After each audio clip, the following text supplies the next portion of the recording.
Boa tarde, pessoal, tudo bem? Hoje a gente vai falar aqui sobre um dos casos de uso que a gente está trabalhando dentro de Drex, e é o caso sobre a tokenização da seção de recebíveis.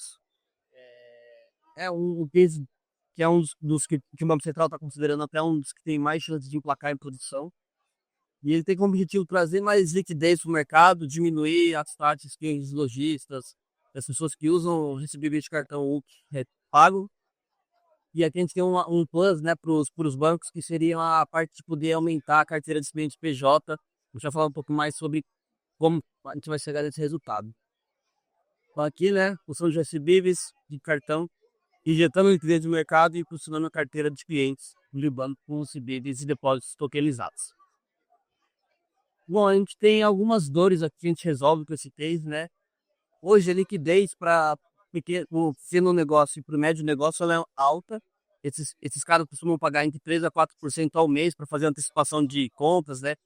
E poder ter esse dinheiro na carteira, para poder fazer esse negócio girar.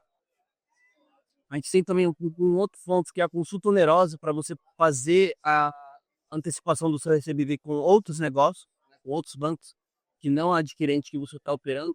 Acaba sendo um pouco cara hoje, um pouco lenta por conta da interatividade. E a gente tem a dependência de oferta, né? Como a gente falou, a questão da interoperabilidade é um pouco cara.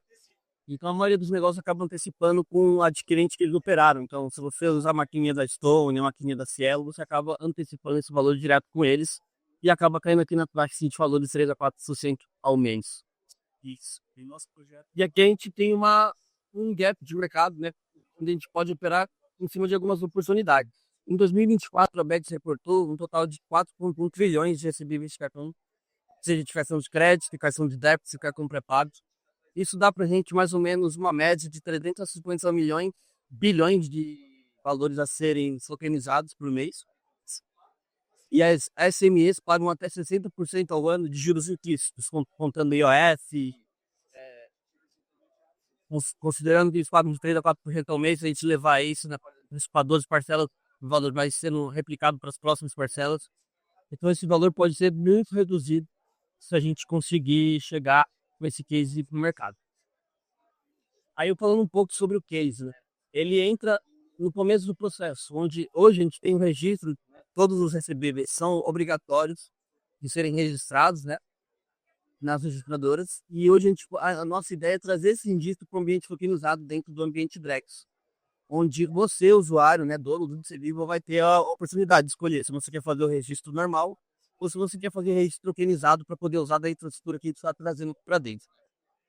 E segundo seria, você tendo esse registro digital nascendo dentro do ambiente Drex, você tem a capacidade de tokenizar ele.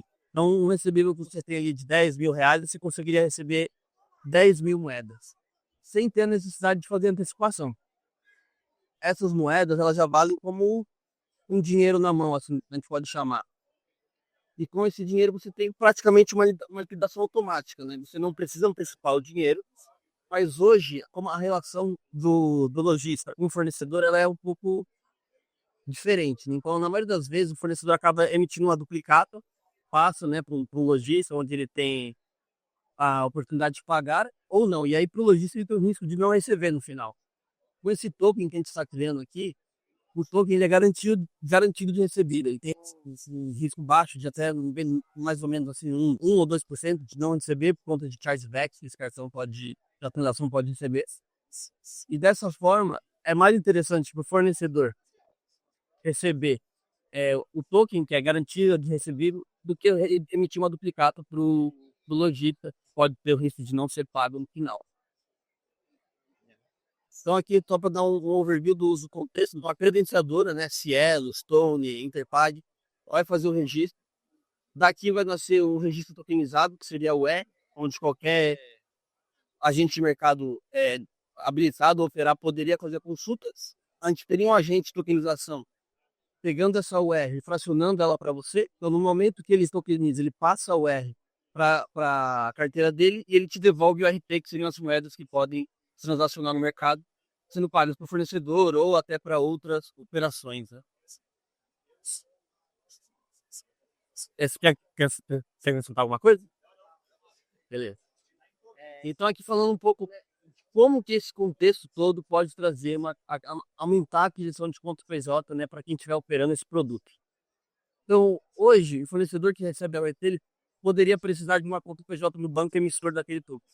E aí com isso você pode trazer benefícios, ou seja, transformando a URT direto em valor na conta do cliente no momento de vencimento, trazendo até benefícios e taxas menores para poder transformar aquele valor em dinheiro, com acesso antecipado ao valor exato da UR no dia da liquidação. Isso, por si só, vai trazer provavelmente mais contas PJ para quem estiver operando, né? Daí vamos falar um pouco do impacto para cada participante.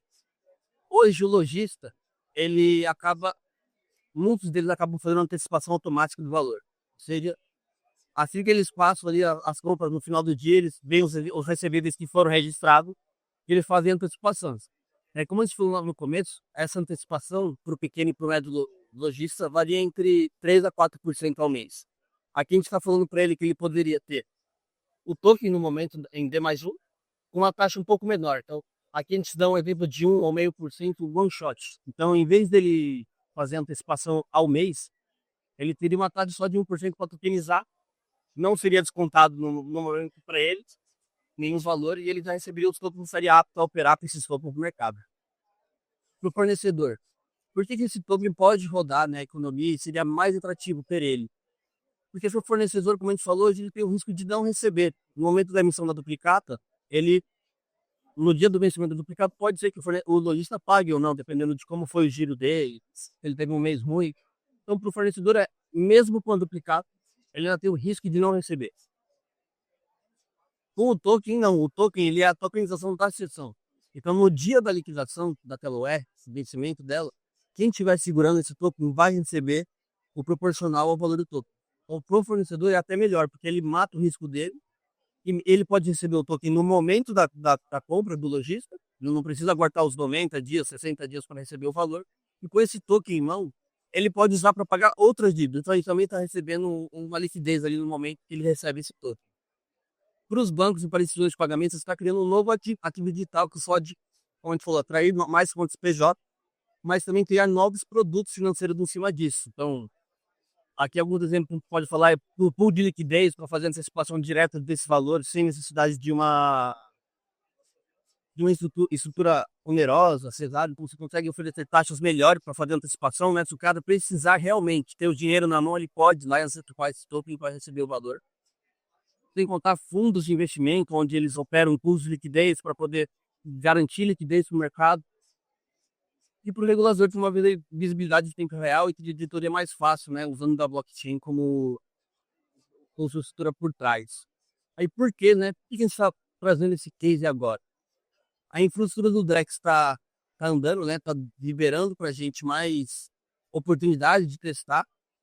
A gente tem uma norma bem madura de UR aqui no Brasil, né, que seria a unidade de recebível. Então, você tem padronização de registro, tem a interoperabilidade para você poder consultar os ativos das pessoas e fazer a troca de sessões, que é uma parte importante do case. Então, você falando que no momento da tokenização, o agente tokenizador ele vai estar pegando a posse daquela UR para ele, para garantir o valor no futuro.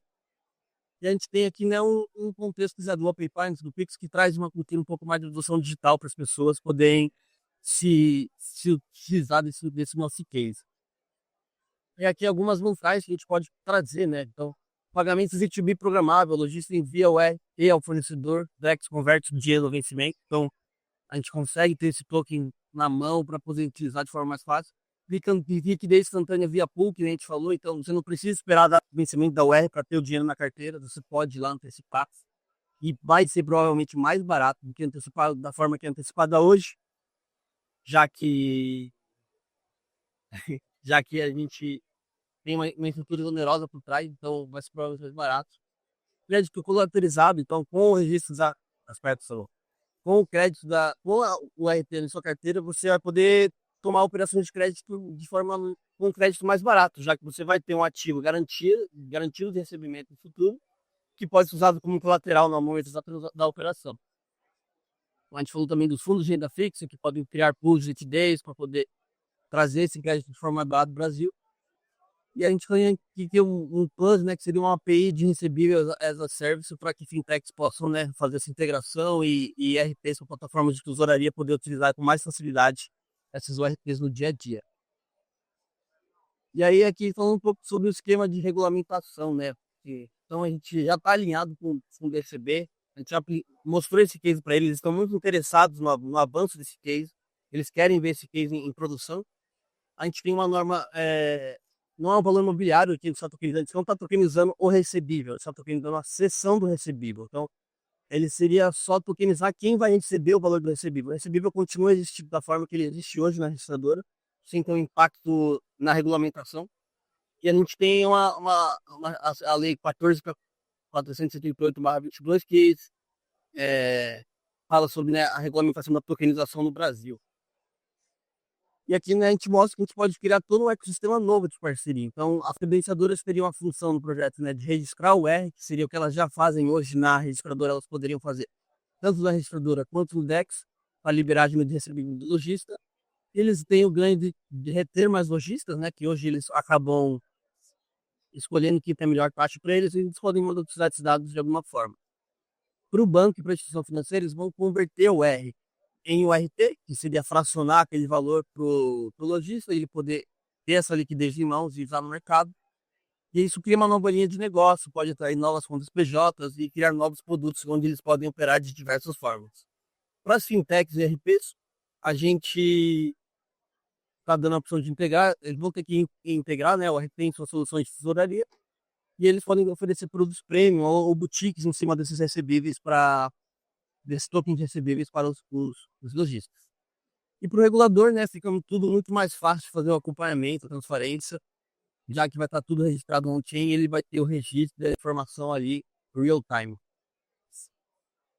Então, né, os principais pontos desse case, né, liquidez imediata, sem burocracia, tá? No D+1, assim que o recebível for registrado, você vai conseguir receber aquele valor em mãos de uma forma muito mais barata, você vai poder operar ele já. Ganho competitivo na atração de fundos PJs, então a gente vai criar um novo mercado que vai favorecer os lojistas, né? Que hoje eles acabam brigando só por taxa. E quem vai brigar por taxa agora você pode ser o banco ou outro para atrair esse cara para dentro, porque ele quer trazer a conta desse cara para dentro de casa. Isso é transparência e segurança regulatória, né? Já que a gente está tudo aqui no ambiente de DEX, eu tenho todo o aval do Banco Central para esse case.